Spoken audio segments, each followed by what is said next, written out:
You're listening to the Productive Therapist Podcast, the world's greatest and most brilliant resource for busy therapists who'd rather be laying on a beach in Hawaii. Every week we share helpful tips on where to put what, how to do this, that, and the other, and the best way to get your ducks in a row.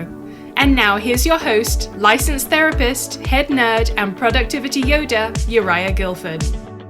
Hello, and thank you so much for joining me on the Productive Therapist Podcast. Today I have the great pleasure of welcoming my guest, Whitney Owens, who is a licensed professional counselor and private practice consultant.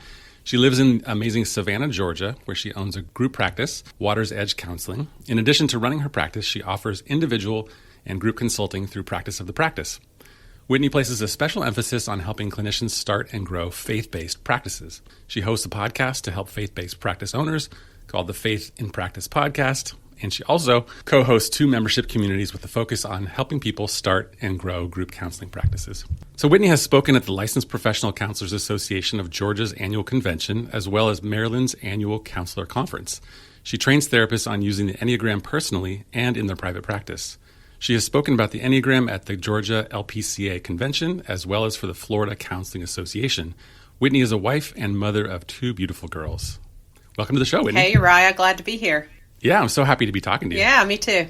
One of the things I like about talking to you is that I always get a unique perspective and like a decisive sort of direction from you. So I like that a lot. Thank you. Some people like it and some people hate it.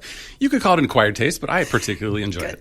So today we're going to chat back and forth about the topic of managing your time as a group practice owner. And as I think about what that experience is like of starting and growing a group practice, it can be all-consuming and overwhelming, right? Yes. To the nth degree, yeah.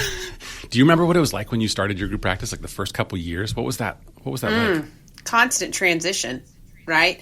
Like figuring out really what you want as a group practice owner, really culture, right? What kind of culture do I want? What kind of people do I want to hire?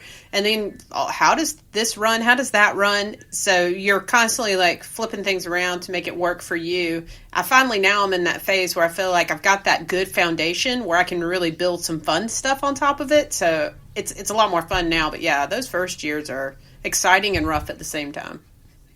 I totally agree. I remember being just heads down and working intensely for like 2 straight years. And, like all of us, most of us doing all of the things. So, when you think about time management for new group practice owners, it's like, God, that's funny. You're like, yeah, you work in the morning and the afternoon and the evening and sometimes on the weekends and, right, all the things. So I'm curious for you right now, what takes up the majority of your time when it comes to running your group practice? Yeah, I would say that spending time talking with my employees. Like building relationships, not even necessarily, talking to them about their job, even though, of course, I do that. I think of it more as relationship.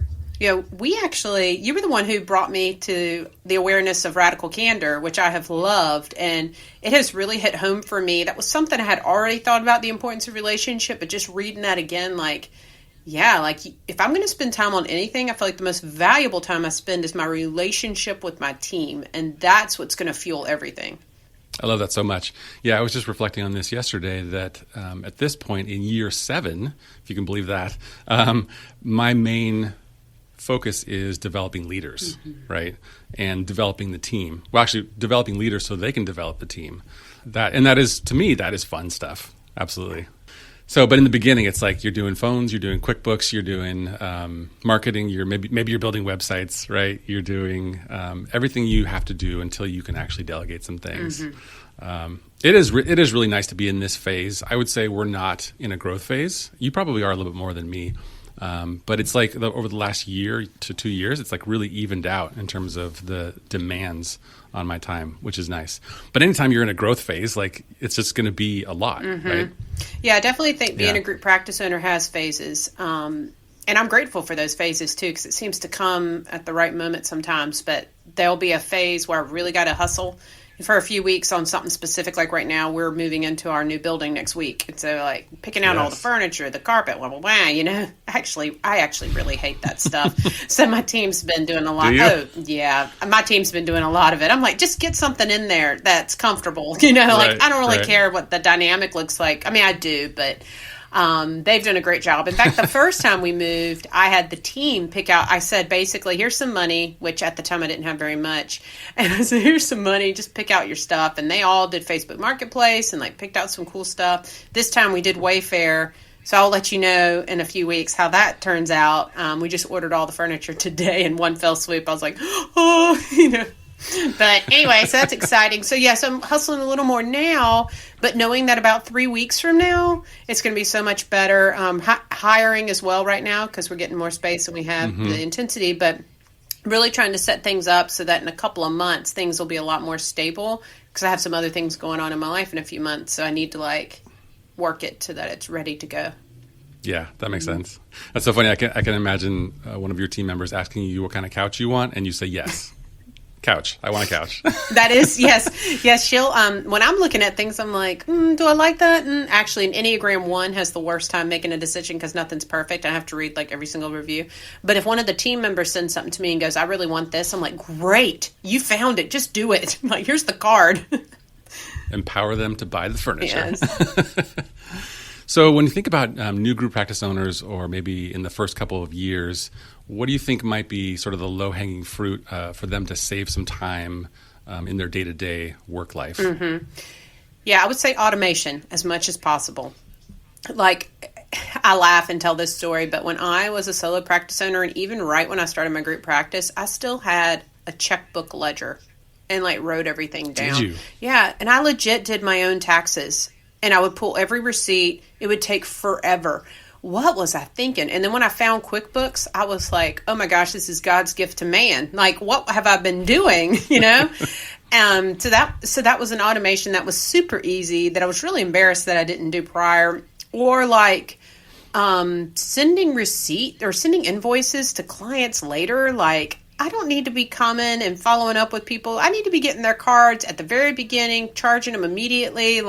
So automating things like that, they're easy things to implement. And group practice centers tell me all the time, well, it only takes a few minutes to do this. Well, you know what? It's your time, it's your energy, it's your focus. You could focus on something so much more. So finding those small things that you can find a system to do it for you, I would say is the easiest thing to do.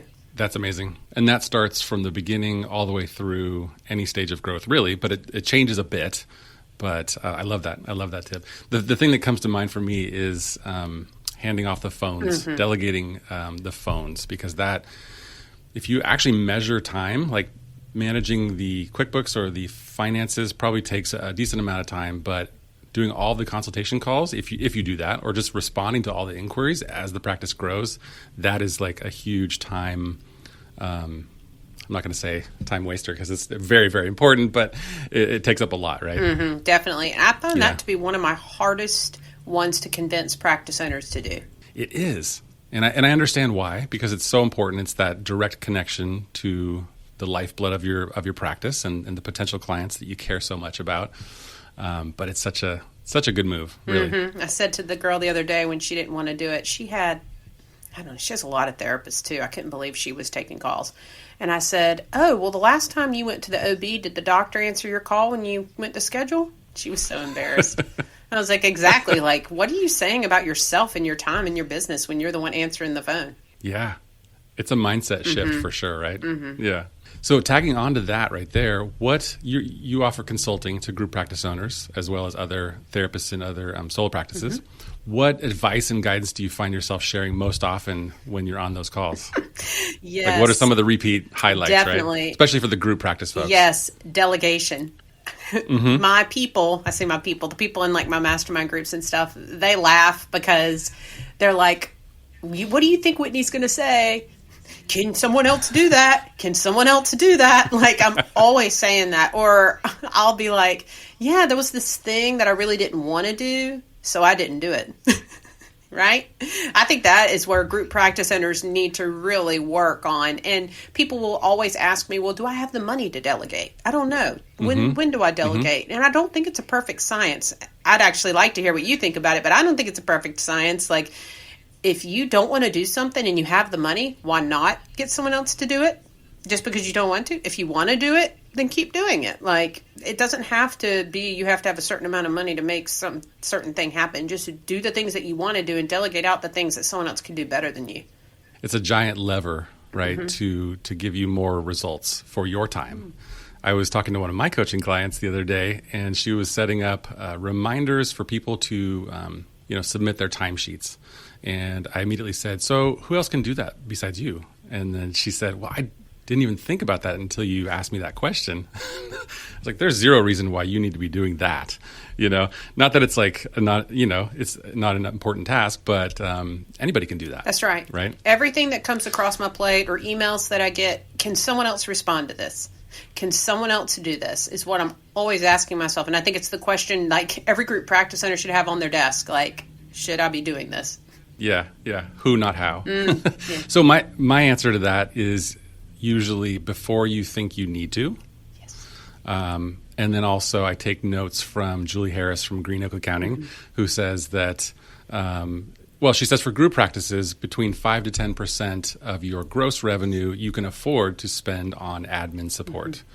So I use that as a measurement for affording support. Yeah, I think that's great. I always spend too much on delegation. But you know what? I'm willing to take a little bit less pay if I don't have to do stuff I don't want to do. So, well, that's called using money to improve your life. Yes. Yes. The quality of your life, right? For sure. So I've got a question for you that you're not prepared for. All right. But I love it. Whatever your answer is, whatever's on the top of your head is fine. And I'm going to ask everybody that I interview this year some version of this question, okay? So this is not the best version, but this is like version 1. So what do wildly successful therapists share in common? Having fun.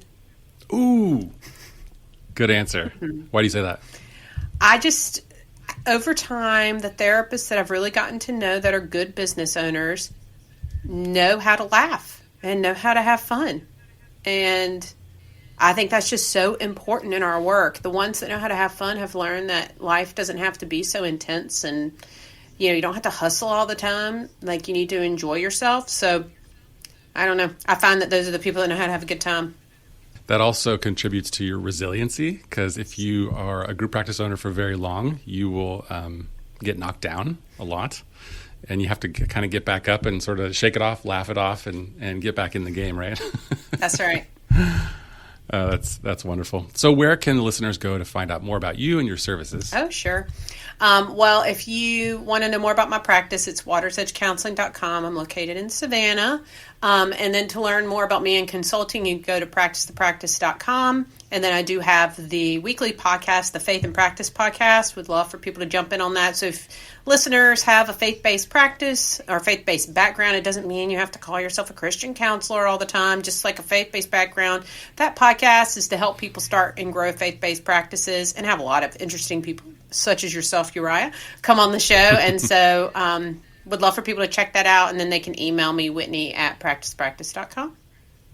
That's fantastic. I do have one more thing. I got to tell you, I'm excited to come to Georgia for your first summit. And this podcast that we're recording right now will be released next Friday. Okay. So if I have my calendar correctly, tickets might be on sale for this event. Can you tell everybody about it? Yes, so the tickets go on sale February 2nd. I love the date, 2222. Awesome. So the conference is going to be on Jekyll Island, Georgia. And for those of you maybe that aren't from Georgia, obviously it's on the coast, but the islands right there along the coast of Georgia are just gorgeous. So Jekyll Island is a gem, and I'm excited to share it with people. It's about an hour from the Jacksonville airport if you're flying in to Florida for that. But it's going to be right on the beach. I am limiting it to 100 people because of COVID, and it just brings a more intimate atmosphere, right? I mean, us being able to get to know each other.